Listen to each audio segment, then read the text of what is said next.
Good morning and peace to you, brothers and sisters.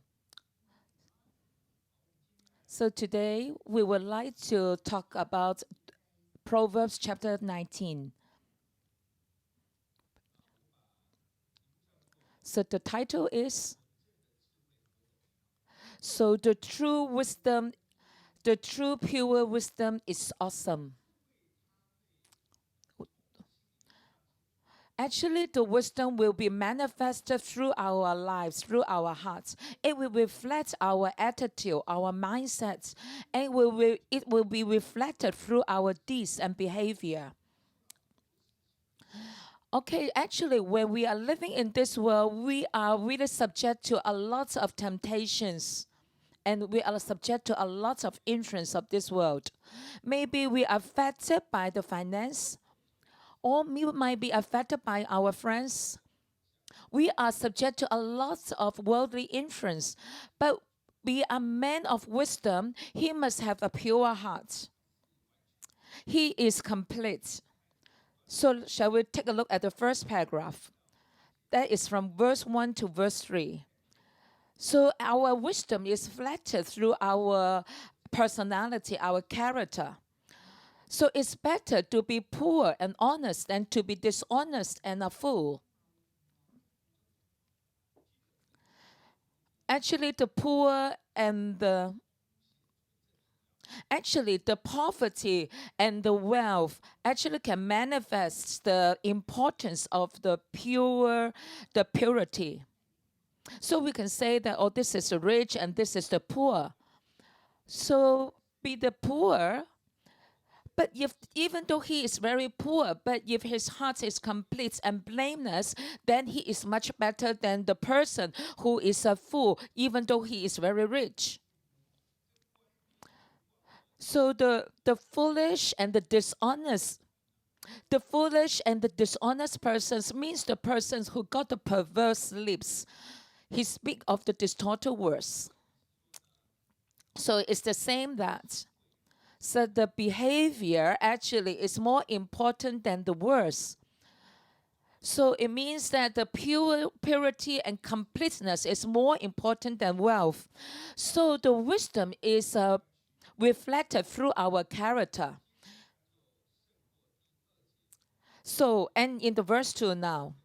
So when we do not have the wisdom, it means that we are naive. We are we will become very impetuous and will become very hasty. So we do not really we do not have the right priority, but we just hasten to do some decision. And when we have done some mistake on our own, then we put our blame to the Lord. So, and then in our hearts, we grumble against God, and that what it is saying in verse 3. So that's our wisdom is reflected through our character. So the wisdom is even much better than the foolishness, than the impetuous. So, and also the second paragraph is verse 4 to 8. Our wisdom is even better than the wealth and the friends. In verse 4, so wealth makes many friends, but poverty drives them all away.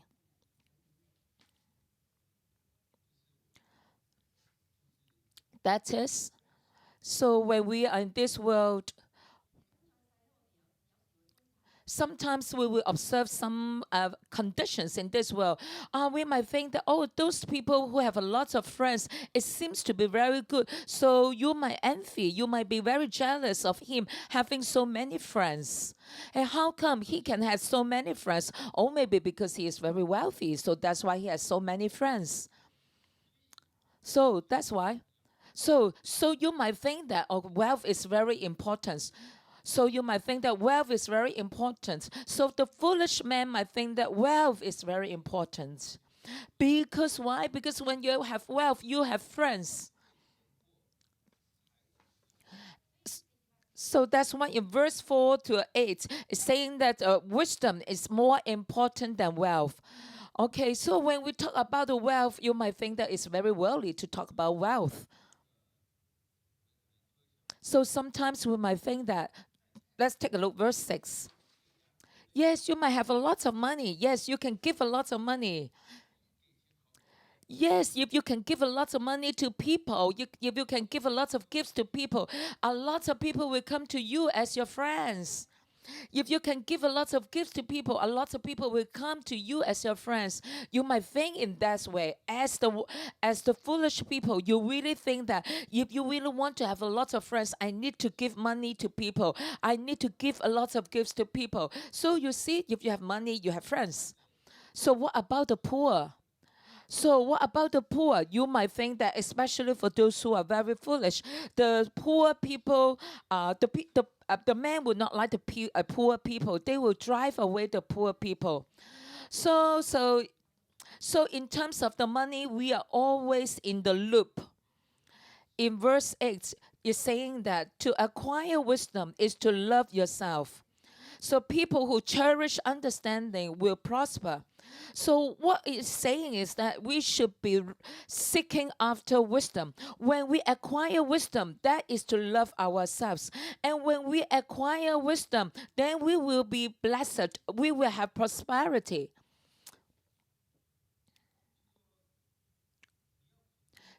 So what to do with friends, even though you might have a lot of friends? Sometimes we might have a lot of thoughts, a lot of thinkings. Okay, you might think that if I have a lot of friends, we might have a lot of help, especially in China. So there's a kind of mentality that we must have a lot of friends around us, because you might think that there will be a lot of advantages if you have a lot of friends. So, but what are the advantages about? What are the advantages about? Maybe you think that they can protect you. Maybe they can make you happy, they can entertain you. But what is your real need is the wisdom of God. Because after all, because in verse 8 it's saying that, so finally the wisdom can bring us the prosperity, can bring us the blessings. So the wisdom can bring us the blessing. So the most important thing is that we need to have the blessings from God, the prosperity from God, not from people, not from friends. Once, once, my my wife, my wife is convincing a disciple. So she is telling her disciple not to look for a husband who is very rich. You might find it very awkward to say that, right? And actually, my wife is telling her that you need to ask for a wife who really loves you dearly in God's way. So you know that you know that sometimes some people, even though he's very rich, he might not really love you. So what are you looking for actually? So if he is very godly, if he is very godly, how should I put it? Pa- So maybe I put it in another way. For example,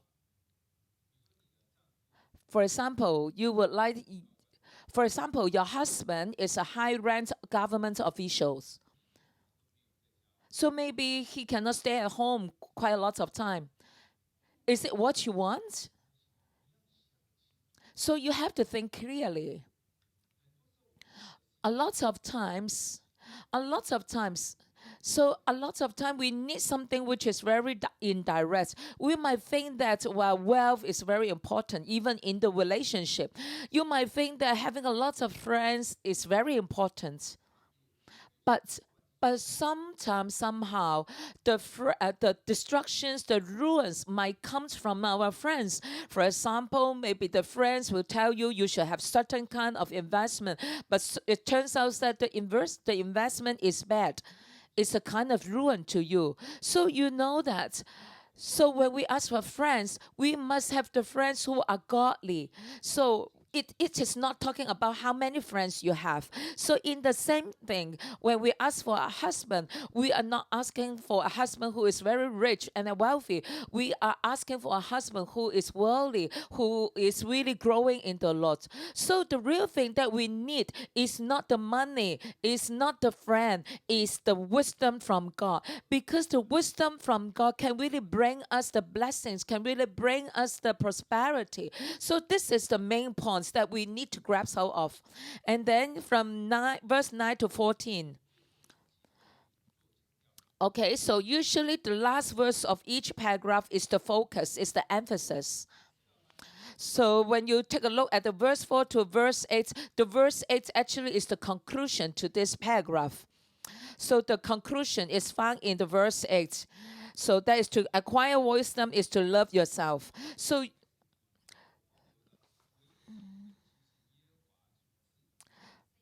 in verse 14, fathers can give their sons an inheritance of houses and wealth, but only the Lord can give an understanding wife. So what it is saying that, yeah, you might have a lot of inheritance. You might have a lot of wealth, the inheritance of houses and wealth from your ancestors, right? So it is good. Of course it is good.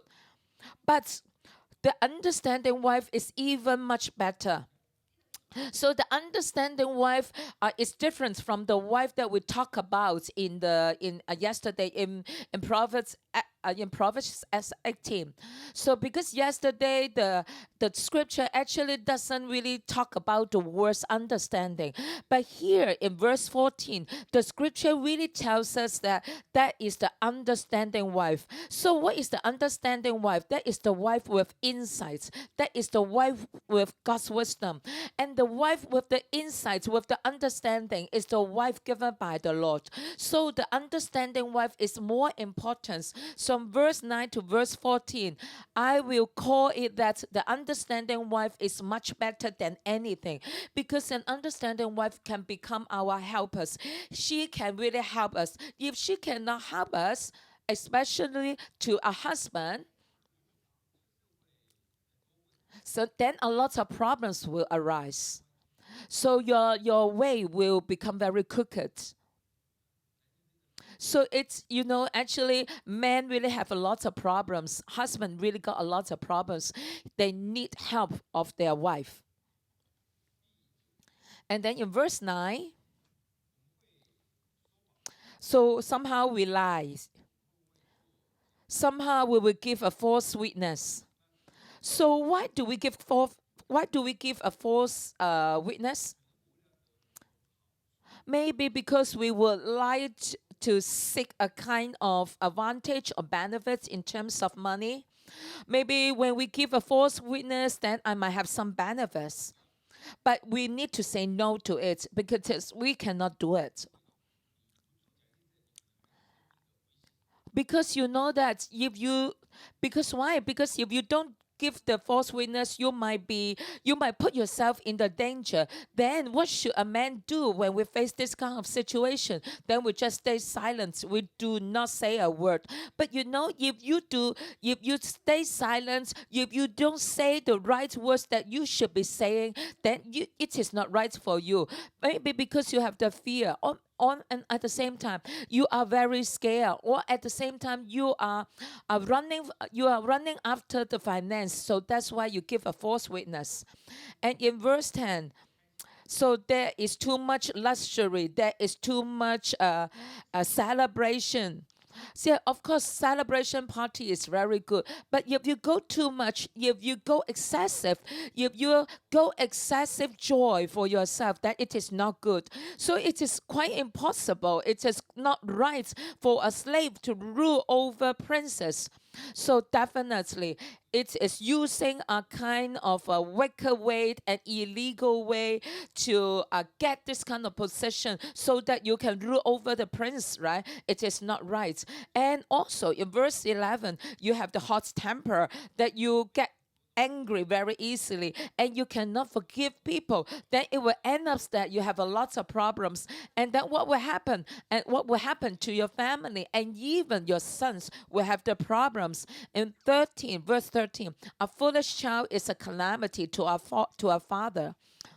Because why? Because the son does not like to listen to the instruction. Yeah, because you do not listen to instruction. And your wife is supposedly to help you, and then your wife becomes very nagging at you. I'm not saying that nagging is not good, but what I want to say is that since the husband refused to be changed, refused to listen to the instruction, so it made your wife to be very nagging at you. So it's very difficult. So, in the realm of wisdom, if we have the wife with wisdom, if we have an understanding wife, it is more important than the other things. So, it is much more important than the inheritance from your ancestors. So, verse 15 to 20. Actually, wisdom is teachable, and that is the boundary as well. Lazy people sleep soundly, but the idleness leaves them hungry. That is verse 15. So actually, when we live, we should be working.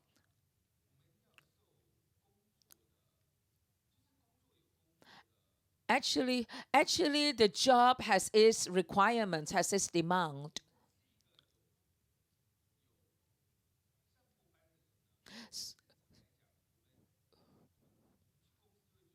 So for example, we work. Of course, we will go to work on time, right? If you are late every day, then it is not a good working effort, and then finally you will be fired. So, in the same way, when we hire some church staff to the church, so we put the same principle as well. So when we hire so it is very important for the church. It is very important to hire the people who has the working experience as the full-time staff of the church. Why? Why? It is not talking about the working experience. It is saying that as he has been working, it means that he knows what kind of working efforts that he should be having when he is working, right? So it's the same. You should be having that kind of working effort when you are still working, when you are even working in the church. So we should not hire the fresh graduates. I mean, we will not hire those who are the fresh graduates into the church. Because why? Because they have not been experiencing any boundaries within the working areas in this world. So it is quite difficult for them to work in the church. If you are very lazy in your office, in your working areas, so it is very difficult for you to work in the church. So somehow it tells us that our lives should be set within kind of boundary somehow for our own sake. And then in verse 17, if you help the poor, you are lending to the Lord. So it is saying that uh, money is given by the Lord. So when people is in need of the money, when the poor is in need of the money, we should be give them the helping hand. We should be lending the money to them. Maybe you are thinking that, hey, the church is teaching us not to lend the money to the people, right? So what should we do? Okay, yeah, you can. It is right to say so, but when we talk about the Bible teaching for us is that we should give the money to the poor people. Then we should do so. But the Bible also say that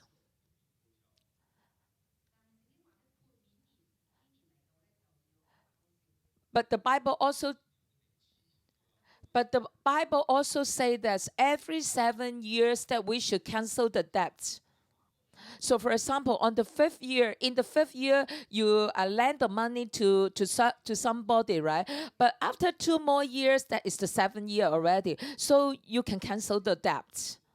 So what God is saying here, or what God is saying here, is that if the debtors do not return the money to you, it's fine. Because why? Because God Himself will repay you. God Himself will reward you.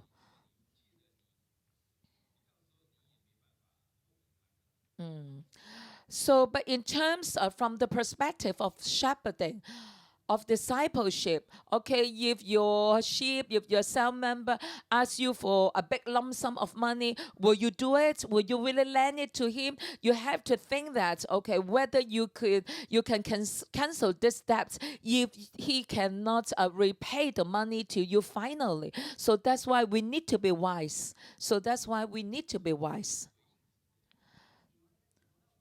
So that is our understanding. So I will say that offering to God is pleasing to God. What it is saying is that how to make use of the money, that we need to go according to the words of God as well, according to the principle of God. We must have the boundary, and the children must have the boundary. We must discipline our children as well.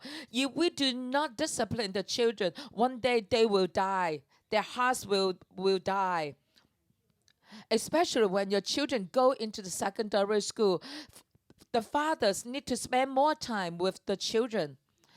It is not saying that. It is not saying that to control them. It is not saying that we control them, we take them, we treat them as a primary students. We need to renew our understanding of our children. We have to understand that they are growing up now. They are growing to be independent now, but we need to spend more time with them. So if they can go to the church, we need to be thankful. If he is not willing to go to the church yet, we still need to be very thankful, because we still keep persuading them, we still keep encouraging them. Because we do believe that, because why? If you keep forcing them to go to the church, and when they get sick of it, then they will not come to the church. So it means that spiritually, their hearts will be dead. All right. So of course we look after our children. We look at our children. We can also look at their friends as well. We try to understand their friends as well. Then we try to receive their friends as well. Then they might find it very pleasant, because they find that their family, their parents also love their children. So what is better for your children's friends to come to your place to play the online games with your children, rather than that your children just leave your home and go to somewhere else to do the things like that, right? So it's better to keep our children at home with their friends. So that is the time that we can spend with them as well. Because when our children go to the crooked way, so it's very difficult. So we need to watch over them to make sure they continue to walk in the path of the righteousness. In verse 19, hot-tempered people must pay the penalty. It's talking about our temperaments, our emotion. So of course it's saying, of course we can be angry, but we should not be excessively angry. We should not be excessively hot-tempered. So once again, we are talking about boundary again. So for example, when we are working, so in all different realms of our lives, in terms of our work, in terms of our temperaments, in terms of our finance, there must be a boundary. There must be a baseline. There must be a baseline for a people of wisdom. So that's why we need to listen to the instruction. And verse 21 to 23. So wisdom is to trust in God, is to turn to God, and also is to have fear for the Lord. Wisdom is not saying that. Wisdom is not talking about your capability to handle the things. It instead is talking about the desire in your hearts, that your desire for the Lord, the desire for being more like God, the desire for knowing more of God, for understanding more of how God is handling with the things in godly way. Sometimes, somehow, we don't know how to handle with the things. So that's why we need to put our trust in God. So that's why in verse 21 saying that, but the Lord's purpose will prevail. Yeah, we might have a lot of plans on our own, but the most important thing is that we have to follow the plan of God. We have to understand that Lord's will prevail. Lord's will is more important than our plan. And also in verse 22, loyalty makes a person attractive. So it is very important to have fear for the Lord. It is important to stay contented, to stay satisfied. So a person of wisdom will turn their hearts to the Lord, and we will link everything in our lives with the Lord. And also, wisdom is talking about diligence, is talking about love for the parents, filial piety to the parents. In verse 24, in verse 24 is talking about the problems of the laziness. Of course, laziness cannot bring along wisdom. And also in verse 25 is talking about the mockers being punished. So that's why we need to humble ourselves. And in verse 26 it's talking about the children who mistreat their parents. So that's why we need to be we need to honor our parents. We need to honor their instructions. In verse 28, in verse 28, okay, the foolish people will gulp down the evil.